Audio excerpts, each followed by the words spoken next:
नमस्कार, good morning. म अहिले बिहानै म भीमदत्त नगरपालिका वडा नम्बर 18 को सालघारी स्थित एउटा यस्तो संरचनामा आइपुगेको छु जुन चाहिँ आजभन्दा 5 वर्ष जति 4 वर्ष जति अगाडि निर्माण भएको हो र यो संरचना अत्यन्त ठुलो उद्देश्यका साथ निर्माण भएको थियो, तर अहिले रित्तो छ, कुनै काम छैन, यसको प्रयोजनै छैन। यो संरचना वास्तवमा भीमदत्त नगरपालिकाबाट अहिले सङ्कलन भइरहेको, अहिले चाहिँ 8-10 टन जति प्रतिदिन सङ्कलन हुने अनुमान गरिएको छ।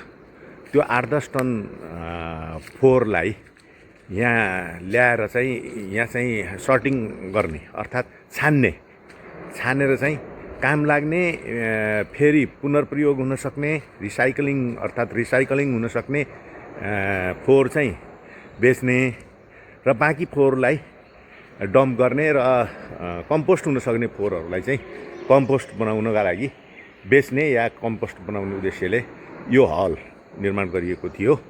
हेर्नुहोस्, ठुलो हल छ, लगानी पनि भव्य छ र मलाई लाग्छ यो हलले चाहिँ महेन्द्रनगरको दैनिक उत्पादन हुने फोहोर वास्तवमै सर्ट गऱ्यो भने, छान्यो भने चाहिँ यो हलले पुग्छ होला। अहिलेको लागि चाहिँ महेन्द्रनगर बजारको मात्रै, सम्पूर्ण भीमदत्त नगरको मैले भनेको होइन, बजारको मात्रै फोहोर चाहिँ सर्ट आउट गर्नलाई, यहाँ चाहिँ सर्टिङ गर्नका लागि, छान्नका लागि, विभिन्न खालको छान्नका लागि यो हलले पुग्छ होला। तर पनि यो बन्यो, यसको कुनै उपयोग भएको छैन। तपाईँले देखिराख्नु भएको छ यहाँ, बरु यो अहिले जुन बजारमा छाडा गाई बस्तुहरू देखिन्छन्, बर्खामा र हिउँदमा यी छाडा गाई बस्तु बस्ने ठाउँ बनेको छ।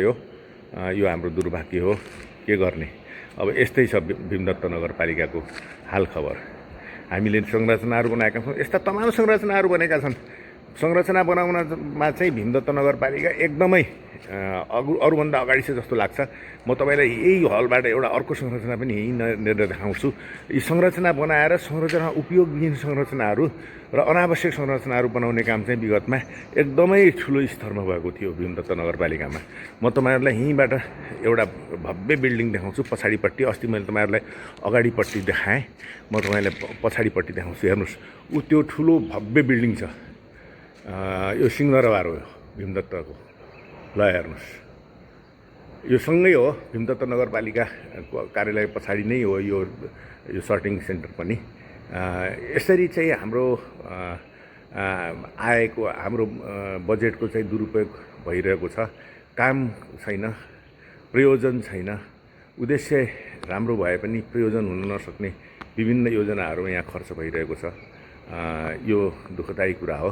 अब यो सेन्टरलाई, यो जुन यो छान्ने सेन्टर छ, यो फोहोर छान्ने यो केन्द्र बनाएको छ, हल बनाएको छ, यसको प्रयोग किन नगर्ने? गर्नु पर्यो।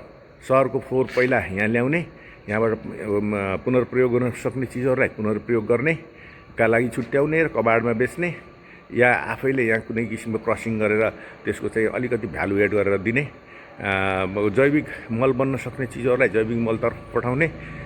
बरु त्यसका लागि छुट्टै यहाँ त प्रशस्त पर्याप्त जग्गा छ वरिपरि, त्यहाँ अर्को एउटा बनाएर जैविक मलको कुनै पिट बनाएर बनाउने र कहीँ काम नलाग्ने डम्प नै गर्नुपर्ने फोहोरलाई चाहिँ डम्प गरिदिने सिस्टम, त्यो प्रणाली बनायो भने सम्भव छ। लगानी भइसकेको छ, पूर्वाधार खडा भइसकेको छ, तर यसको प्रयोग छैन। यो हाम्रो लागि दुर्भाग्य हो। अब भविष्यमा यस्तो नहोस् भन्नेतिर हामी सचेत हुनुपर्छ। धन्यवाद।